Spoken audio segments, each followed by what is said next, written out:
السلام علیکم۔ آج کی ویڈیو میں آپ سبق نمبر 2 اللہ اور اس کے رسول صلی اللہ علیہ وآلہ وسلم کی محبت و اطاعت کا سوال نمبر 1 کا جواب نوٹ کریں گے۔ سوال نمبر 1، اللہ کی محبت سے کیا مراد ہے؟ قرآن و حدیث کی روشنی میں بیان کیجیے۔ جواب، محبت کا مفہوم: اگر کوئی انسان کسی سے محبت کرتا ہے تو وہ اس کی ناراضگی کا خیال رکھتا ہے، اور محبت کا یہ جذبہ اسے باعمل بنا دیتا ہے اور اس کے قول و فعل اپنے محبوب کے تابع ہو جاتے ہیں۔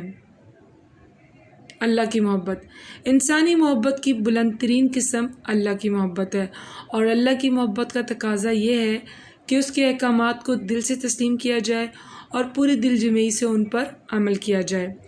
اللہ کی محبت قرآن کی روشنی میں: ایمان والے اللہ سے محبت کرتے ہیں۔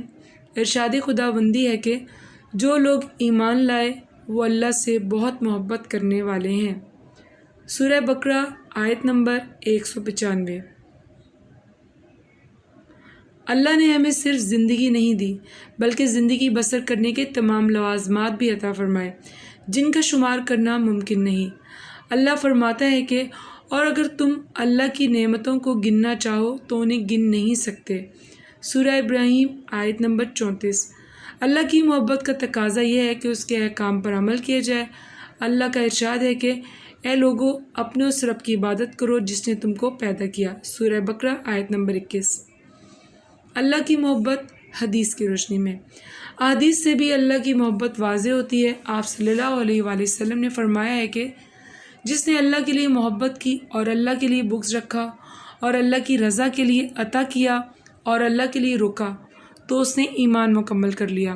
حدیث نبی صلی اللہ علیہ وآلہ وسلم ہے کہ اے خدا، مجھے اپنی محبت نصیب فرما اور ان لوگوں کی محبت نصیب فرما جن سے محبت آپ کے نزدیک مناسب ہے۔ حدیث نبی صلی اللہ علیہ وآلہ وسلم ہے کہ اے اللہ، میرے دل میں اپنی محبت کو میری ذات، اہل و عیال اور ٹھنڈے پانی کی محبت سے بڑھا دیجیے۔ ایک اور جگہ آپ صلی اللہ علیہ وآلہ وسلم نے فرمایا ہے کہ اے اللہ، میں آپ سے آپ کی محبت اور آپ سے محبت کرنے والوں کی محبت اور آپ کی محبت سے قریب کرنے والے عمل کی محبت کی درخواست کرتا ہوں۔ Thanks for watching.